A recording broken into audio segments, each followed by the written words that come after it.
The opinions expressed in the following program are not necessarily those of Eastlink Community TV, its sponsors, or partners. Hello everyone, I'm Chris. My friends call me RT, and this is RT Cooks It.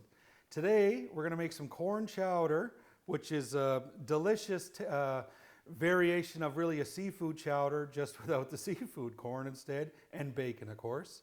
And we're going to do up a batch of bacon bits, and I usually do about 4 packages of bacon at one time. Cook it all together, use what you need for the corn chowder because it goes on top, and then the rest can go right in the freezer and used over the course of the next couple months. So stick around and we'll get to it shortly.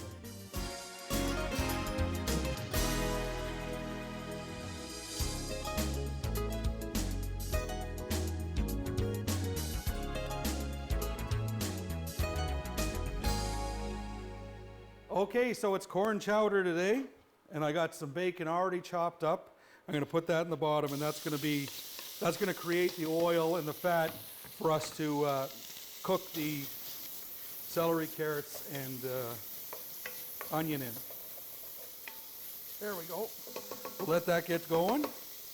Leave this across. We'll just get rid of this cutting board. Give that white knife a little clean.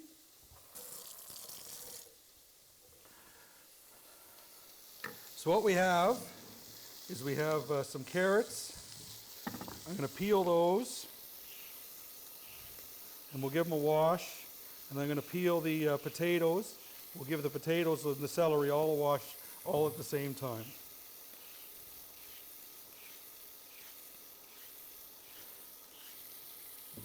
I don't know. We'll get through the potatoes, peel all the potatoes. The potatoes are going to be the thickener. We're going to shred the potatoes, and we're going to put them right in, and that's what's going to cause the chowder to stiffen up. Rather than using any flour or cornstarch or anything, as the potato breaks down, it'll be the starch from the potato will be the thickener.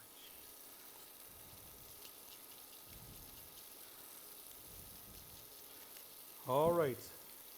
Coming together, bacon's cooking nicely here, browning up already. Smells delicious. I mean, it's bacon. How can it go wrong? A little bit of flavor on the bottom there. That's perfect. When we deglaze a little bit, it'll clear that right off and bring that flavor right into the chowder.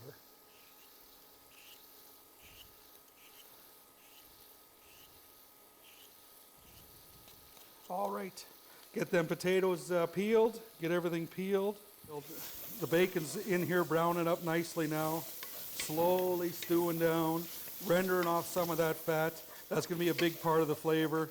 Like I say, some sticky bits on the bottom, don't worry about that. That's just going to add to the flavor when we go to deglaze this. So we got all the vegetables ready. I'm going to give them a wash now. I mean, the potatoes are peeled and the carrots are peeled and the celery's ready, so we'll just give it a wash.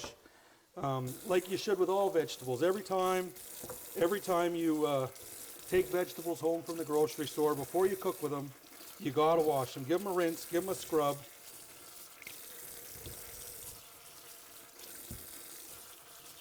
Potatoes, carrots, celery, we're good to go. Give the bowl a bit of a rinse. So what we're making with the celery, carrots, and onions is a bit of a mirepoix. So it's like a standard starting flavor for a lot of different soups and such. And we're going to start with the carrots. Ooh, the bacon is coming nice, as we can see. Browning up, slowly rendering. All that good bacon juice in there is what we're going to use to cook all the carrots and cook the carrots and the celery off. So we'll just give these a chop, take the top and bottom off, set them aside.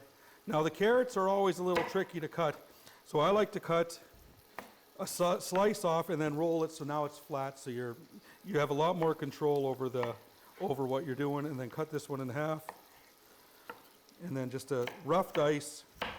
I don't try and get it perfect, just try and get it cut. Ooh, and the carrot, same thing. Take the bottom off, roll it, cut it across. And then these two here are good size. We can cut them this way as well as this one and dice it up.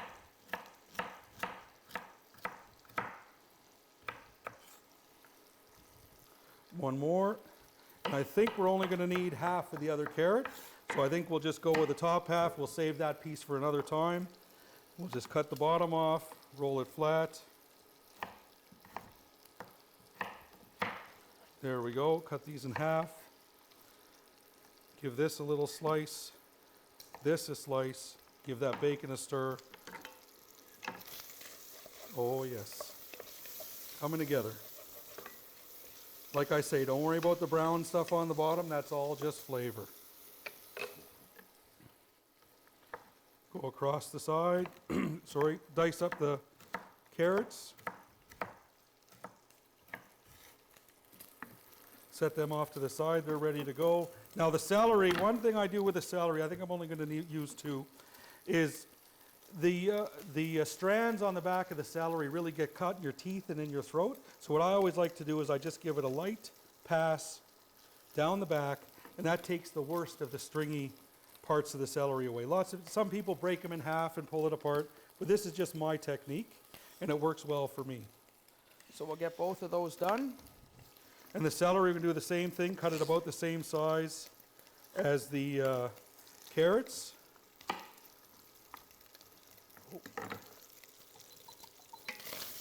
All right. Bacon's coming along nicely. Cut this into three. Cut it in half and chop the celery up, and now we're going to just cut it about the same size as the carrots.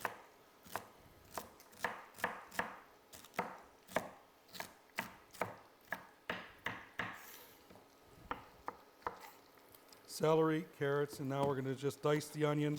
And the onion is just all the way across like this. I leave the root on. The root side holds the whole onion together when you go to dice it. And then it's just a simple dice this way. And that's perfect for our chowder. So we'll set the onion over, set everything aside here. We'll give this a stir. Again, it's cooking nicely. We got the bacons all ready, crisped up, ready to go. What we're going to go ahead and do now is we're going to add in the carrots, the celery, the onions, and we're going to get this to cook down. And what we're looking for is just translucent, like lightly cooked. And what's going to happen here is the moisture is going to come out of the carrots, the celery, and the onion, and it's going to help us get all them good bits off the bottom. The bottom is full of good, you can see they're starting to come off already. The bottom's full of really good tasty bits. So we'll let that cook for a bit. I'd say that's going to take about 5 minutes to get translucent. And while that happens, we'll take a quick break. We'll see you soon. At Hickman Automotive Group, we believe that family drives everything. Whether you're heading out on a family road trip or just running errands around town, we have quality vehicles you can rely on from any of our 9 dealerships across Newfoundland and Labrador. All right, welcome back. We have the celery, the carrots, the onions, bacon juice, and the bacon is all in here, all cooked down, all translucent, ready for the next step. And our next step is we're going to add 3 creams. So, well, 3 milks or 3 creams. So I got 2% milk. I got a can of milk. And then a can of whipped cream. So this is going to give you all that lovely thick flavor and really rich flavor. So I was looking around the spice drawer and I didn't know what I wanted to put into this corn chowder, and I decided a nice steak spice would be perfect. So I got a popular steak spice and I'm just going to give it a little sprinkle, add a little bit of flavor to it. We'll stir that in. And what we need now is we need this just to come up to a slight boil. I got it on a pretty low temperature because it is all milk products. It'll burn quite easily. And next we're going to put the potatoes in. And we're going to shred the potatoes. And what's going to happen is the potatoes are going to break down, and that's going to become the thickener for the chowder. So we'll just get out the handy dandy shredder, put on the catcher, and we have the potatoes already done. I did up 4 potatoes. I don't think I need 4 for this. I'll use 3 maybe. The other one I'm going to use again elsewhere. And all we're going to do is shred the potatoes.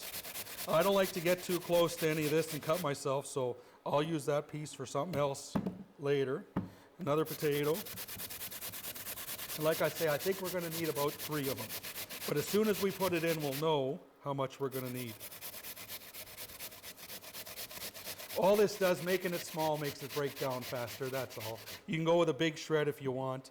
I find this shred works, this size, this nice small shred on the potato works well. Breaks down quicker. The potato, or the corn chowder's finished a little faster, that's all. All right, we're getting through it. Now, we don't want to waste any of this, so we'll make sure we get it all in there. Get that lid off. Put it here on the cutting board. And then we'll just make sure we get all of this in here. Everything off the front.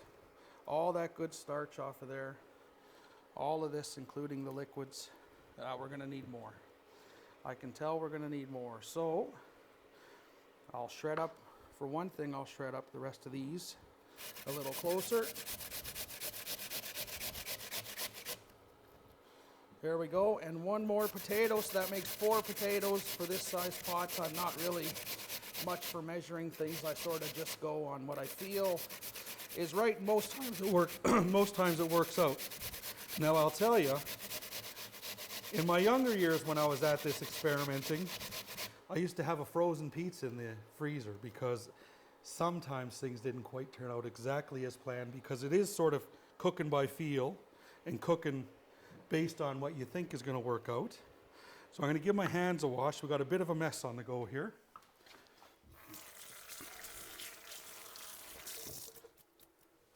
So sometimes when you're sort of, maybe we'll call it freestyle cooking, just sort of putting things together to try and figure out what might be tasty and what might go well together, of course things don't always turn out. So that's why I would have a frozen pizza in the freezer just in case I spoiled my supper. But lately, and I haven't done that for a long time, fortunately. So here we go. We got the potato in there. We got the 3 creams. We got the bacon juice. And what we need to do now is bring this to a light simmer and let it go for about maybe an hour, even 2 hours is nice if you can let it go that long. It's about how thick it gets, and once the potato starts to disappear and you can't see the potato strands, then you know it's ready to eat. Well, we've got everything in the pot now, and the only thing we need to add is the corn. But the corn, we're not going to add that until this is completely cooked. It's canned corn, and it's cooked already, so there's no need to cook it anymore. All we really need to do is warm it up. So we'll let this go for, I think, like I said, maybe an hour, maybe 2 hours. The chowder will tell you when it's ready. So now, what I'm going to make today as well is I'm going to make these bacon bits, and I use bacon bits in a lot of different things, and I'm sure everybody does. And sometimes we buy bacon bits, and sometimes we may not have bacon bits. I make up these bacon bits, put them in the freezer. I just prefer them over store-bought. They're not better, they're not worse, it's just what I like. So I do up 4 packs of bacon at a time, and I just chop it up. I got my big samurai sword going here.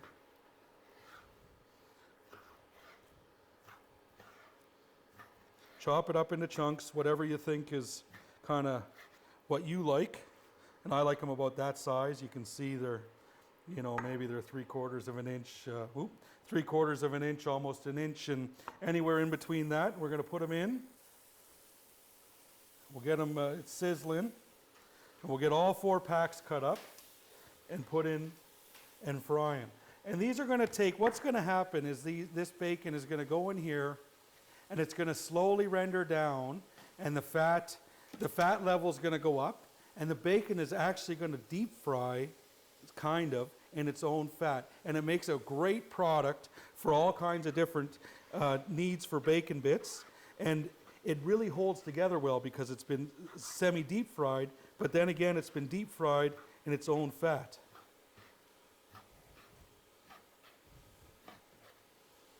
We'll get those ones in. And you can fit a lot. I mean, you can fill the frying pan basically when you're using this technique. We'll get these in.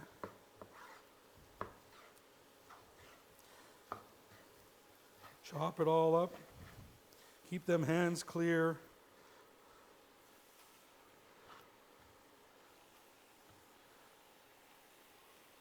It's on a low heat, maybe just below medium, not medium low, just below medium maybe, but maybe a little better than a third of the power of the burner. So here we have the last pack. We'll put all that in, and what we need this to do, I'm just going to give my hands a rinse now.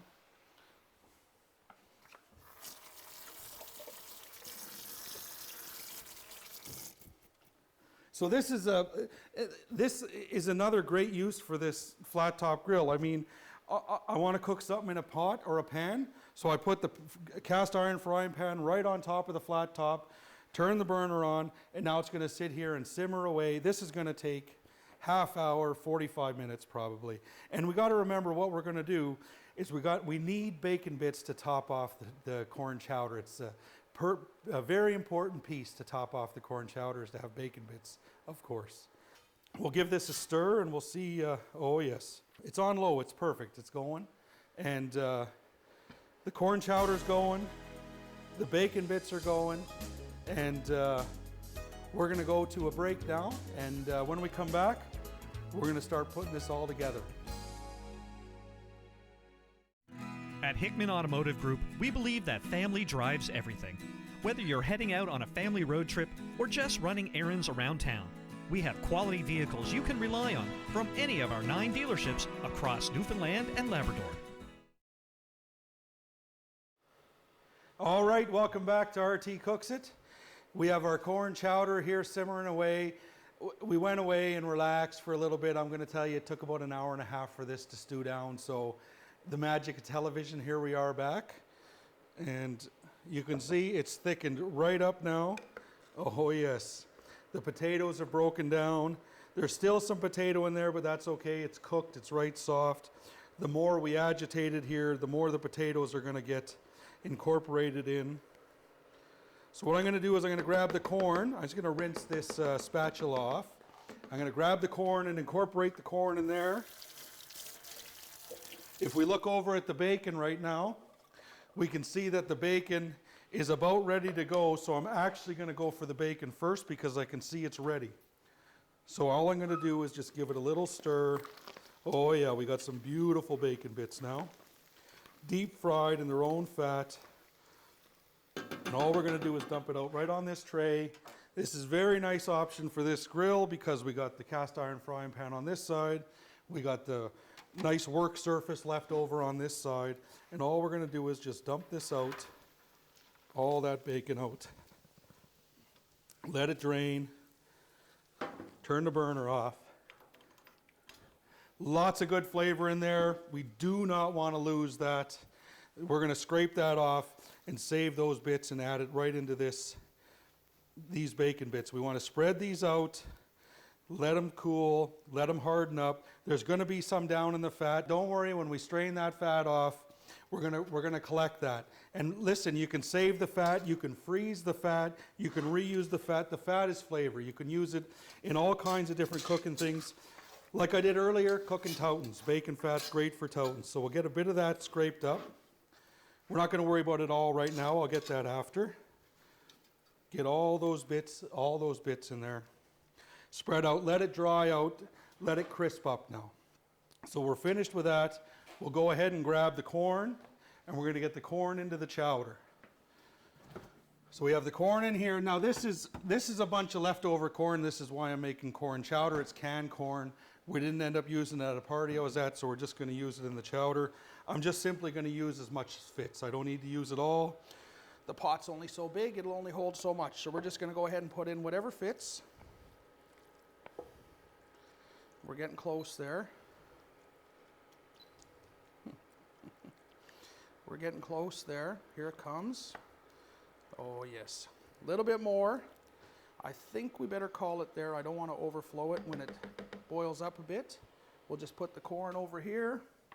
I made a little bit of a mess on the burner or on the induction, so I'm just going to clean that up. what we'll do is we'll turn up the temperature a bit, and we'll let this all come up to temperature, and all we have to do is let the corn get warm. This is basically finished now. The corn was already cooked. It comes from a can. It's cooked. We just have to let this get up to temperature so we can eat it now. So we'll give it a few minutes, and we'll just, and then we'll have a sample. Serve it up and have a sample with a bit of bacon bits on top. We have the corn now in the chowder. I'll just give it a little stir. It's getting very close. We're not far now. You can see it's starting to warm up. And like I said, the corn's already cooked. It just needs to be warmed up. There's steam coming off of it. It's almost ready to be sampled. And this, like this chowder, this basic chowder, the base of the chowder, I'll call it, the can of condensed milk, the whipped cream, the 2% milk, the bacon. So that's a base for my seafood chowder. And it's a base I use for, I could use for potato, cheddar, bacon soup. I could use it for bacon cheeseburger soup if I wanted to try and figure out how to make that. And we might just have to try that later sometime because it really sounds interesting now that I've said it. So the soup, like I say, the soup is just about ready to go. We have our bacon bits over here spread out on the tray. It's cooling off nicely, starting to crisp up. And what I'll do is I'll let that sit for a little while, maybe 20 minutes, half an hour, and I'll put that into a Ziploc bag and put it in the freezer. And once it's in the freezer, I mean, you can use it for anything. Use it for pizzas, use it, put it in your scrambled eggs. It doesn't matter. It's just bacon bits. Use it anywhere you'd use bacon bits, baked potato. And, but for today, we're gonna put the bacon bits on the corn chowder. So we're gonna get right into that now. We'll go ahead, the corn chowder's ready. I'm gonna set the lid back here. We'll serve this up. It's good and thick. It's good and thick.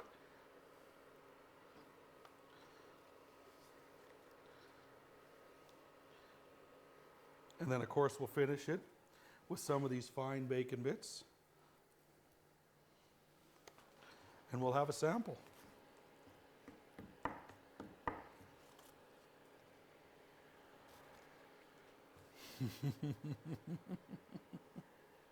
Oh, just as good as last time.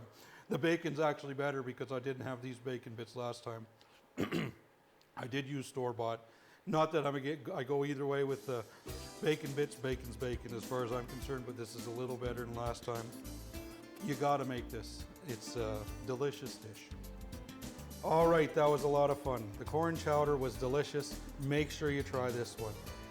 Catch us on all your favorite social medias. Just search RT Cooks It and you'll find me. Be sure to tune in next time for some more cooking adventures on Eastlink Community TV. Thanks for watching.